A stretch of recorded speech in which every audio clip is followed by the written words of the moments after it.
Hello, everyone, and welcome back to the Cisco Optics Podcast, where we talk about pluggable optics for networks. The rise of hyperscale data centers has upended computing and network equipment business models over the past several years. The pluggable optics industry is no exception and has definitely been impacted. I'm fortunate enough to have as a guest today someone who has seen that transformation from the inside. This is episode 26, and we continue our second conversation with Ron Horan. You may remember him from a previous series of this podcast on silicon photonics. In this episode, we dive further into fiber cable infrastructure and get into the history of hyperscales. Ron attended the University of Texas at San Antonio for both his bachelor's and master's degrees. His master's thesis topic, entitled Synthetic Vision Landing Aid System, was patented as the first GPS-based aircraft landing aid. From 1994 to 99, while at Compaq, he earned 15 patent awards. In 2001, he joined Broadcom Corporation, where he managed field applications engineering for the compute segment team, ran program management in the networking BU, and was a senior director of sales and strategic account manager covering the Hewlett-Packard worldwide account. In 2011, Ron moved to Luxtera, where he'd worked as vice president of sales before moving into the role as vice president of marketing. Luxtera was eventually acquired by Cisco in 2019, where Ron now runs product management for the Cisco Client Optics Group. If you haven't already, please subscribe to this podcast. On Apple Podcasts, you would follow us now. We're part of the Cisco Podcast Network. Check out our blog at blogs.cisco.com and search on hashtag Cisco Optics Blog, all one word, no hyphens and no spaces. You'll find podcast notes and links there too. For our YouTube playlist, go to youtube.com and search on Cisco Optics. And for product information, go to cisco.com/go/optics. And now, join me as I talk with Ron Horan.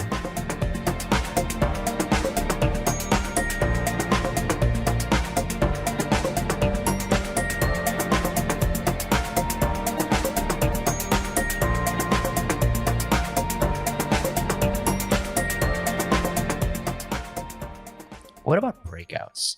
So, can you literally just swap out the hardware at the ends without touching the fiber? Or do you think that there are future upgrades that might require maybe some patch panel reconfigurations to accommodate various breakout architectures?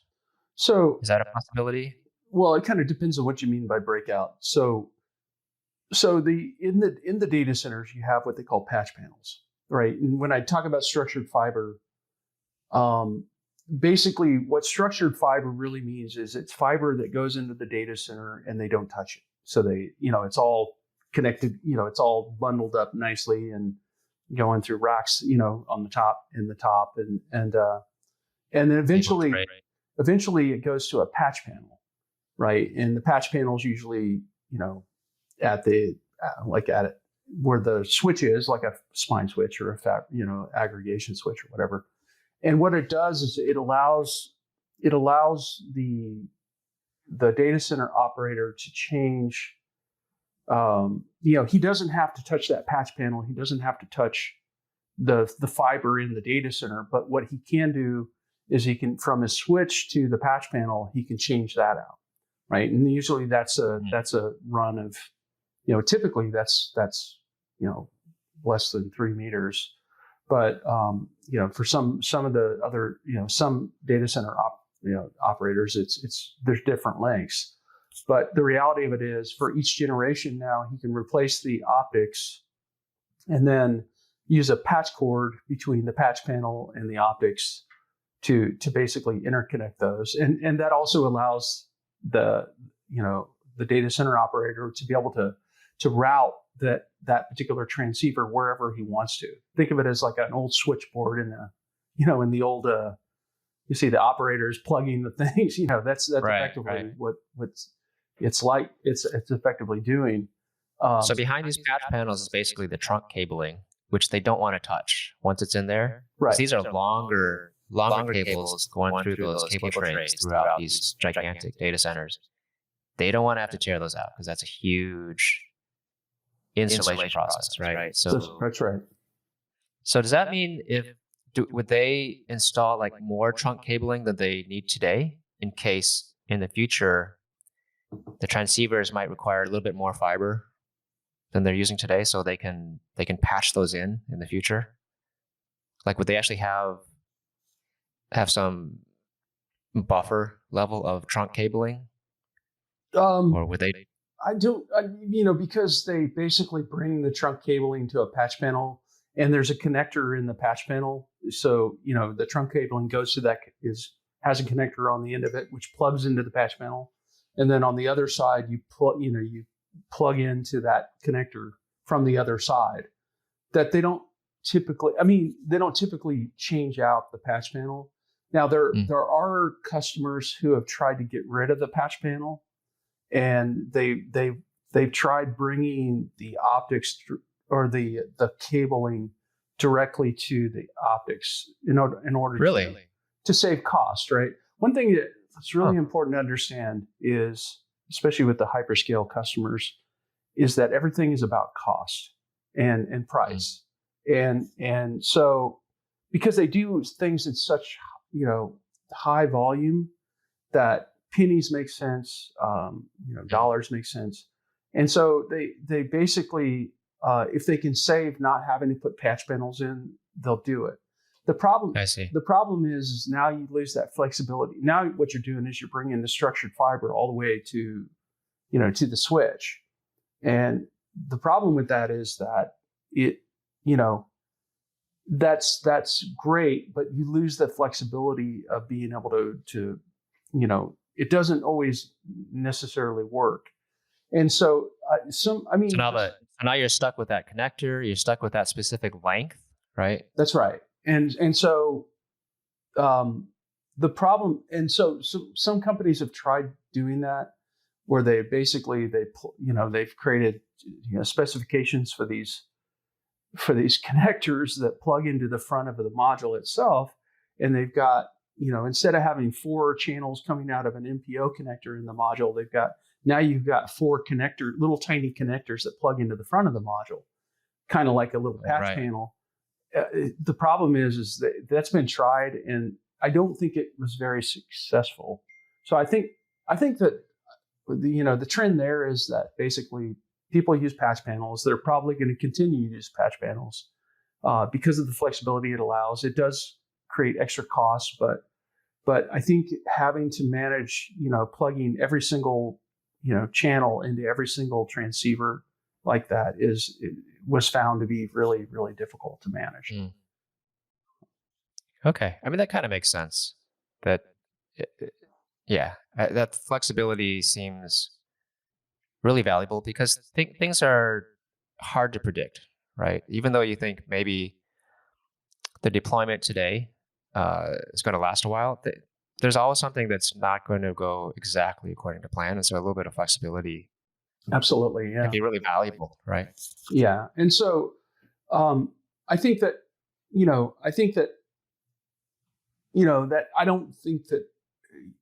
I don't see that changing, the use of patch panels and structured fiber in the data center changing.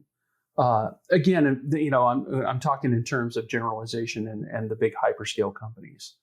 The smaller, enterprise data centers may be different because they don't have the kind of scale that you do with the hyperscales, right? Right. And so their priorities might not be exactly the same. Right. What drives their decision making may be different. So my focus is typically on the bigger data centers. So that's tends to be what I know. Can we go back to the history a little bit? So you mentioned hyperscale is like the data center type, but is really driven by these web scale companies. So when did this all start? Is there any kind of milestone for the first hyperscale data center, and what was the reason that happened at that time? It would be pure speculation, but I actually looked this up at one point, and I want to say it came out. So, I think Amazon's been around since the 90s. I don't go and read the prospectus and try to figure that out, but I think they've been around since the 90s. Obviously, Microsoft's been around. Amazon's an interesting case because this is actually a really interesting story, which is, again, public information. I'm not sharing, proprietary information here. But Amazon started off as a retail business. As everybody knows, they probably everybody buys a lot of stuff from Amazon right now. Mm-hmm. And so they started off in the 90s as a retail business. And so what they would do is they basically would create these data centers for the purpose of supporting their retail business. And the thing about the retail business is that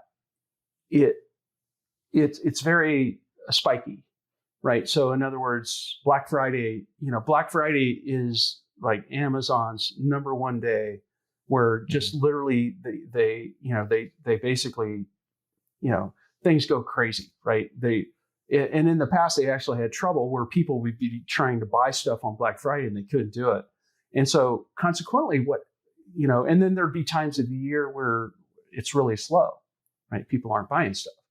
And so the problem was that Amazon had was they had to go build data centers to support Black Friday, because, obviously it's all about the sales, the retail sales, and that was their biggest day. And there's other days in the year that like that. But there's also where time, the majority of the time it didn't spike like that, right? It was more nominal, but they still had to go build for the worst case. And so they actually got the idea of, well, what can we do with all this extra, infrastructure and capacity for the rest of the year? And that's how they came up with Amazon Web Services, right? They basically said, well, why don't we host web services?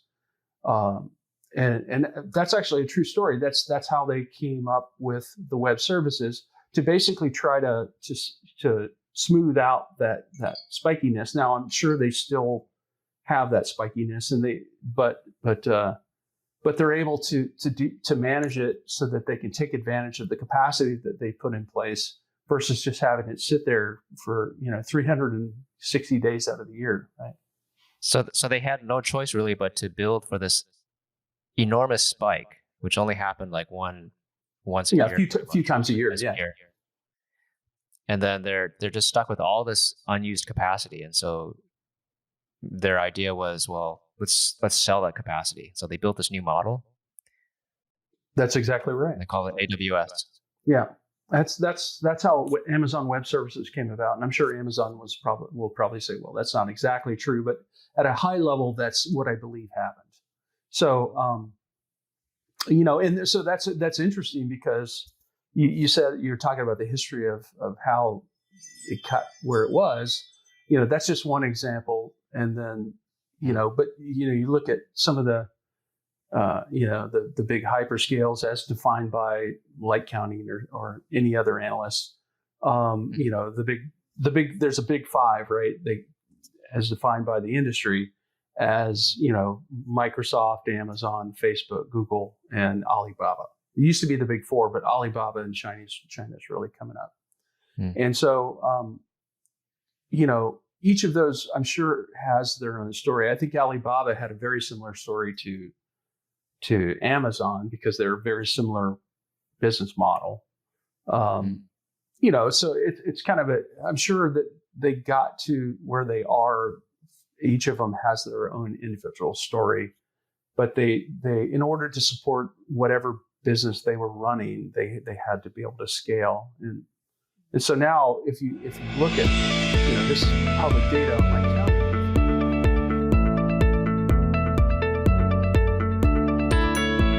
That was the second part of my new conversation with Ron Horan. Next time, we'll get into industry growth and future trends. Subscribe to this podcast, and we'd really appreciate you helping to get the word out. Share this with friends and colleagues that come to mind when you think of network technology and optics. And leave a review on Apple Podcast. We're also on all the other major podcast platforms. You may see the Cisco Podcast Network come up when you search for Cisco Optics Podcast. That's where we live, and you can find other great podcasts there too. Also, check out the Cisco Optics blogs at blogs.cisco.com and search on hashtag Cisco Optics blog, no spaces and no hyphens. We also have educational videos on YouTube. Just go to youtube.com and search on Cisco Optics. Thank you for listening. This is Pat Chow, Product Manager at Cisco Optics. The next episode is part 3 of my conversation with Ron Horan. Until next time.